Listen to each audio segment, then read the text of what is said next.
10 ciptaan umat Islam yang mengubah dunia.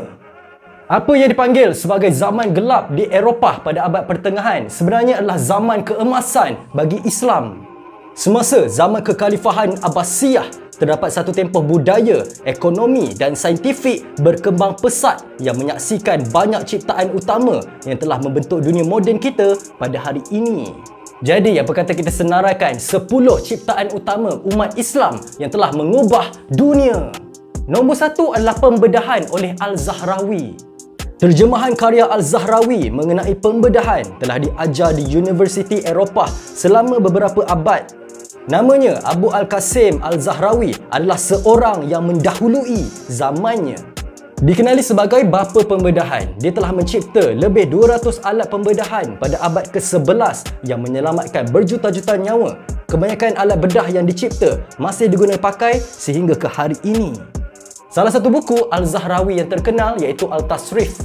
Al-Tasrif merupakan ensiklopedia bergambar alat pembedahan pertama yang digunakan sebagai manual di Universiti Eropah selama lebih 500 tahun, mempengaruhi perspektif saintifik moden mengenai pembedahan dan menyumbang kepada zaman kebangkitan semula Eropah. Buku ini mempunyai 30 bab hasil daripada amalan dan pengalaman perubatan Zahrawi selama 50 tahun. Dikenali dengan nama latinnya Albucasis, kemahiran dan pengetahuan tentang pembedahan Al-Zahrawi menjadikannya sebagai pakar bedah abad pertengahan yang terhebat di dunia Islam dan zaman pertengahan. Lebih 100 tahun selepas kematian Zahrawi, penterjemah Itali yang terkenal bagi manuskrip saintifik Gerard of Cremona tiba di Spanyol untuk menterjemah karyanya daripada bahasa Arab ke bahasa Latin. Menjelang tahun 1250, England mempunyai manuskrip perubatan yang pertama, kini tertua, dan menurut British Medical Journal, ia mempunyai persamaan yang mengejutkan dengan ensiklopedia Al-Zahrawi. Ciptaan umat Islam yang kedua adalah penerbangan manusia oleh Abbas Ibn Firnas. Wright Brothers mungkin telah mencipta pesawat bermotor pertama, tetapi 1000 tahun sebelum tu, jurutera abad ke-9 iaitu Abbas Ibn Firnas dianggap sebagai manusia pertama yang terbang dengan bantuan sayap yang dibina oleh sutera, kayu dan bulu asli. Menurut ahli sejarah, ketika Ibn Firnas berusia antara 65 tahun sehingga 70 tahun, dia melompat dari tebing gunung Jabal Al-Arus Yaman dan meluncur di udara, terus terbang selama sekurang-kurangnya 10 minit. Penerbangan yang singkat itu menyebabkan dia jatuh, cedera dan kecewa. Dia sedar yang disebabkan dia telah abaikan mekanikal pendaratan. Dia tidak dapat mengimbangi penerbangan di udara dan akhirnya mendarat dengan kemalangan. Ibn Firnas hidup selama 12 tahun lagi lepas eksperimen terbang tu. Dia sedar bahawa pendaratan perlahan dapat dicapai melalui kerjasama antara ekor dan sayap. Gambar rajah mesin terbang beliau kemudian menjadi asas kejuruteraan penerbangan pada akhir abad ke-20. Ibn Firnas dianggap ilmuwan penting dalam penerbangan manusia, memandangkan beliau merupakan penerbang pertama yang terbang dengan mesin yang lebih berat daripada udara. Ciptaan umat Islam yang ketiga adalah pinhole camera oleh Ibn Al-Haytham. Orang Greek kuno percaya yang cahaya ni keluar daripada mata, sebab tu kita boleh nampak. Tetapi Ibn Al-Haytham membuktikan bahawa manusia melihat objek dengan pantulan cahaya yang memasuki mata, menolak teori Euclid dan Ptolemy bahawa cahaya dipancarkan dari mata. Dia mencipta pinhole camera pertama selepas memerhatikan cahaya memasuki lubang pada langsir yang menerangkan bagaimana mata melihat imej kerana hubungan antara saraf optik dan otak. Penemuan ini merupakan sumber penting untuk ciptaan kamera dan tayangan sinema. Yang keempat, ciptaan umat Islam yang mengubah dunia adalah University oleh Fatimah Al-Fihri. Fatimah Al-Fihri adalah seorang wanita Islam dari Tunisia yang mengasaskan universiti pertama yang dikenali lebih 1000 tahun dahulu, iaitu Universiti Al-Qarawiyyin di Fez Maghribi. Guinness World Records mengakuinya sebagai institusi pendidikan tertua yang sedia ada dan beroperasi secara berterusan di dunia. Banyak maklumat tentang kehidupan awal Fatimah Al-Fihri hilang di telan zaman, tetapi kita tahu bahawa dia ni dilahirkan di dalam keluarga yang kaya raya yang mementingkan pendidikan walaupun di kalangan wanita. Fatimah dan kakaknya, Maryam, bersekolah dengan baik dan taat pada agama. Pada awal abad ke-9, keluarga Al-Fihri dengan ramai orang Arab yang lain meninggalkan Tunisia dan berhijrah ke Fez. Fez Maghribi dianggap sebagai metropolis kosmopolitan yang sibuk mengikuti piawaian masa itu. Apabila ayahnya meninggal, Fatimah mewarisi kekayaannya. Kemudian dia memutuskan untuk melaburkan wang dalam sesuatu yang memberi manfaat kepada komuniti setempat. Bila kita dapat tahu tentang cerita Fatimah Al-Fihri ni, kita jadi pelik lah dengan adanya negara Islam pada zaman sekarang seperti di Afghanistan yang melarang perempuan untuk ke universiti, sedangkan perempuan Islam yang cipta universiti. Yang kelima, ciptaan umat Islam yang membantu dunia adalah Algebra oleh Musa Al-Khwarizmi. Nama penuhnya adalah Muhammad Ibnu Musa Al-Khwarizmi dan dikenali sebagai bapa Algebra. Beliau pakar dalam bidang matematik dan astronomi. Antara buku-buku terkenal hasil tulisan beliau adalah Hisab Al-Jabar wal Mugabalah, buku pengiraan, pembaikan dan pengurangan, dan juga buku Algebra. Pada kurun ke-12, Jared of Cremona dan Roberts of Chester telah menterjemahkan buku Algebra Al-Khwarizmi ke dalam bahasa Latin. Terjemahannya digunakan di seluruh dunia sehingga kurun ke-16. Yang keenam adalah Beros Gigi oleh Nabi Muhammad SAW. Kebersihan sentiasa menjadi nilai penting dalam Islam dan Nabi Muhammad mempopularkan penggunaan beros gigi pertama pada sekitar tahun 600. Menggunakan ranting pokok meswak, baginda membersihkan gigi dan menyegarkan nafasnya. Bahan yang serupa dengan meswak digunakan pada ubat gigi moden pada hari ini. Yang ketujuh adalah kimia moden oleh Jabir Ibnu Hayyan. Atau di dunia barat namanya dikenali sebagai Jiber. Beliau digelar sebagai bapa kimia moden.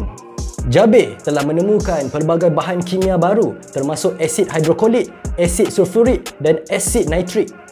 Eksperimennya juga telah memperkenalkan banyak sifat seperti kehangatan, kesejukan, lembap dan kering. Beliau juga telah menemukan ilmu pengkristalan, penyulingan dan pengoksidaan.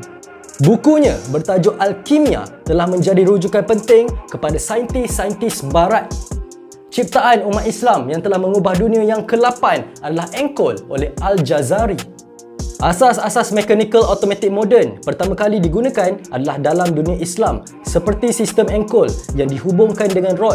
Dengan menukar gerakan putaran kepada gerakan linear, Encol membolehkan proses mengangkat objek berat menjadi lebih mudah.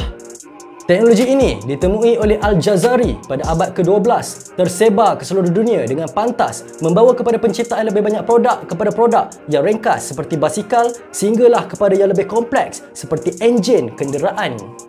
Bukunya The Book of Knowledge of Ingenious Mechanical Devices. Kitab ini mempunyai nilai tradisi Islam yang sangat signifikan dalam bidang kejuruteraan mekanikal. Selepas 800 tahun kematiannya, dunia sains moden masih mengkaji hasil kerja beliau, malahan memberi pengiktirafan yang tinggi. Hasil daripada penguasaan beliau dalam bidang kejuruteraan mekanikal, Al-Jazari diangkat sebagai bapa kejuruteraan moden. Jurutera Inggeris dan sejarawan dalam bidang sains serta teknologi, Donald R. Hill, menyifatkan pencapaian Al-Jazari menulis dengan menyatakan tidak mungkin untuk menekankan betapa pentingnya karya Al-Jazari dalam sejarah kejuruteraan. Ia memberikan banyak petunjuk untuk reka bentuk, pembuatan dan pemasangan mesin. Penemuan Al-Jazari ini telah memberi sumbangan penting atas penciptaan mesin mechanical automatic seperti basikal, enjin kenderaan dan flash jamban. Ciptaan umat Islam yang penting kepada dunia yang ke-9 adalah Kuarantin oleh Ibnu Sina.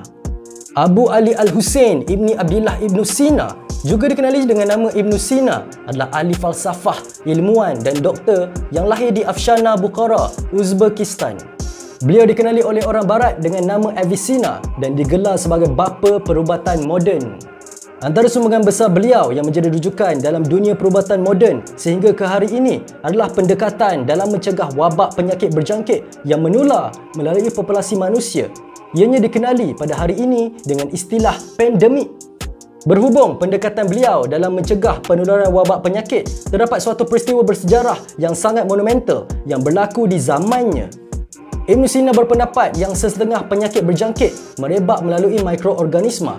Untuk mengelakkan jangkitan dari manusia ke manusia yang lain, beliau mencipta kaedah pengasingan selama 40 hari diberi nama Al-Arba'iniyah yang bermaksud 40. Pedagang dari Venice yang mendengar kejayaan pengasingan ini telah membawa balik ilmu Al-Arba'iniyah. Mereka menyebutnya sebagai Kuarantina, iaitu 40 dalam bahasa Itali. Jadi inilah perkataan asal untuk kuarantin. Kita semua pernah melalui fasa kuarantin dan tak sangka rupanya kuarantin tu dicipta oleh orang Islam. Yang ke-10 penemuan oleh orang Islam iaitu kopi. Legenda popular menceritakan tentang seorang pengembala kambing dari Utopia bernama Kaldi pada abad ke-9. Pada suatu hari, dia melihat kambing-kambing dia berkelakuan aneh. Kambing-kambing dia tu ada energi gila-gila, siap main kejar-kejar lagi. Dia tengok perkara ni jadi lepas kambing-kambing dia makan biji buah merah. Sebab dia curious, dia pun try makan biji buah merah tu. Lepas dia try, dia pun rasa segar dan bertenaga. Cerita bertulis tentang Kaldi ni muncul dalam manuskrip pada tahun 1671. Daripada memakan ceri kopi macam tu je, biji kopi itu kemudian direbus untuk mencipta al-kahwa atau kini dikenali sebagai kopi. Ahli sufi di Yaman meminum al-kahwa dengan alasan yang sama seperti kita pada hari ini, untuk tak nak mengantuk, sebab ahli-ahli sufi pada masa tu nak berjaga ketika berzikir dan solat malam. Tidak diketahui dengan tepat bila kopi ni ditemui, tapi kopi mula ditanam di Yaman sekitar 575 Masihi. Sejarah menunjukkan kopi ni tak ada orang kenal sehinggalah sekitar abad ke-10. Dokumen tertua yang menulis tentang minuman kopi juga berasal dari abad ini. Dua ahli falsafah Arab, Muhammad bin Zakaria Al-Razi dan Ibnu Sina dari Bukam, menyebut tentang minuman bacem yang dipercayai sebagai kopi. Masyarakat Eropah terdahulu mengatakan kopi sebagai minuman terkenal dari orang Islam sehingga digelar Grapes of Islamic Civilization. Kedai kopi merupakan tempat berkumpul umat Islam beramah mesra dan berbincang tentang isu agama. Biji kopi pertama kali dieksport dalam dunia adalah dari Utopia ke Yaman. Pedagang Yaman membawa pulang kopi ke tanah air mereka dan mula menanamnya. Walaupun kalau kita tengok pada hari ini, dunia barat telah mendahului dengan ciptaan dan teknologi yang canggih, tetapi sebenarnya kebanyakan adalah sumbangan daripada orang Islam. Jadi, itulah 10 ciptaan umat Islam yang telah mengubah dunia. Kalau korang suka video ni, jangan lupa subscribe channel ni. Jangan lupa juga like, share dan komen. Berikan pendapat korang di ruangan bawah. Nama saya Ras Daniel.